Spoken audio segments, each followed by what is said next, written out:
Assalamu alaikum wa rahmatullahi wa barakatuhu. Welcome back to IslamicReading.com. Today is the last learning class of the basic Tajweed course. There will be one more class in which we will review all the diacritic signs. In today's class, we'll study about the rules of the stops. We'll learn what is the stop sign, rules of the stop, extended rule of the stop, and then we'll study other different stop signs. My name is Hafiz Adnan, and you're watching Basic Tajweed course with IslamicReading.com.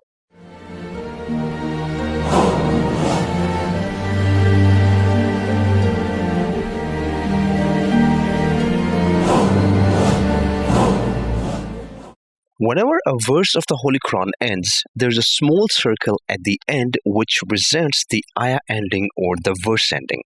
And inside that small circle, there is a number written in the Arabic digits. This is the number of the ayah or the verse which is ending. Because ayah of the Holy Quran are counted, that's why there's a number inside the circle. This number has nothing to do with the stop rule itself. It's just the counting number for the Holy Quran. This small circle is equivalent to a full stop in the English language, which tells us that a meaningful sentence is ended. The main rule of the stop at the ayah ending is that the last movement will be read as a sakin letter. Though the word will be written with the full signs, but only in the recitation will apply the rule of the stop. Whatever the movement is at the end, we will read it with the sukoon. For example, this is a word mamnoonin, and there is the ayah ending at the end. So the last movement is kasratain. To apply the rule of the stop, we will switch this last movement with the sukoon, and the word will be read as mamnoon. See the next word. This is a word yashrabu, and the last movement here is bu. To apply the stop rule, the last dhamma will be switched with the sukoon, and the word will be read as yashrab. If the last letter is already with the sukoon, then we don't need to do anything because it's already fulfilling the stop rule. The last letter is already having a sukoon. For example, in this word, tasneem, the last meme is already having a sukoon, so we don't need to do anything. This word will be read as it is, tasneem. Remember, main stop rule is that whatever the last movement is, we will read it with a sakin letter. We know that in the main stop rule, we switch the last movement with the sukoon, but there are some conditional stop rules which depend what comes at the end of the ayah. They are called extended rules of the stop, and there are two extended rules. The first is that if the last letter is a circle ta or ta marbuta, then we not only switch the last movement with the sukoon, but also we convert the circle ta or ta marbuta with the ha. For example, this is a word zajaratun, and there is the ayah ending. In this word, the last movement is dhammatain, and the last letter is a ta marbuta. If we switch the last movement with the sukoon, it will be read as zajarat. But because the last letter is a circle ta or ta marbuta, we also have to switch it with the ha. So it will be read as zajarah.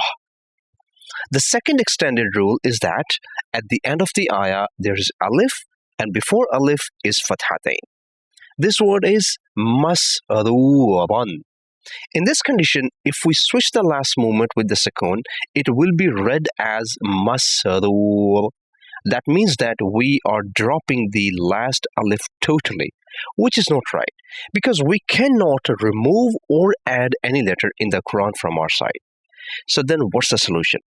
To save us from adding or removing a letter in the Quran, what we do here is we simply switch the fathatain to fatha.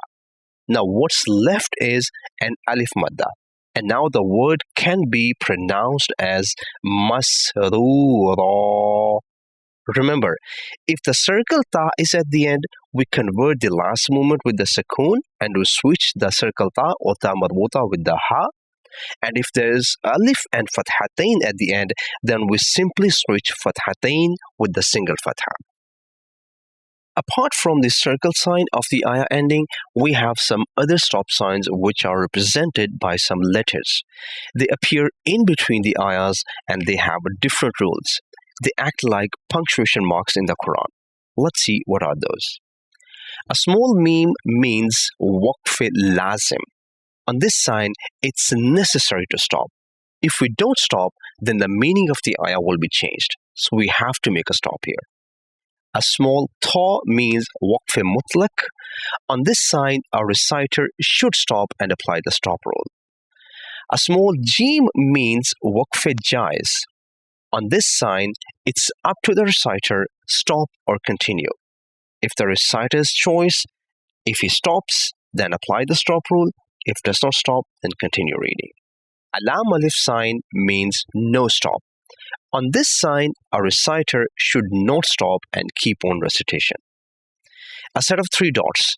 These dots appear on different points in the Quran. Normally, they have a few words among them. The rule is that a reciter should stop on one of them and continue on the other one. If the reciter stops on the first dots, then he has to continue on the second dots. If he continues on the first dots, then he has to stop on the second dots.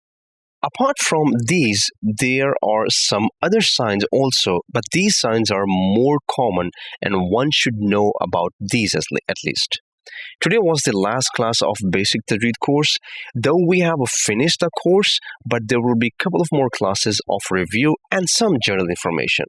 To learn the Holy Quran with us, you can go to our website, select the course, and learn the Holy Quran at home. Subscribe, like, and share this course with the others. See you next time, inshallah. Take care. Assalamu alaikum wa rahmatullahi wa barakatuh.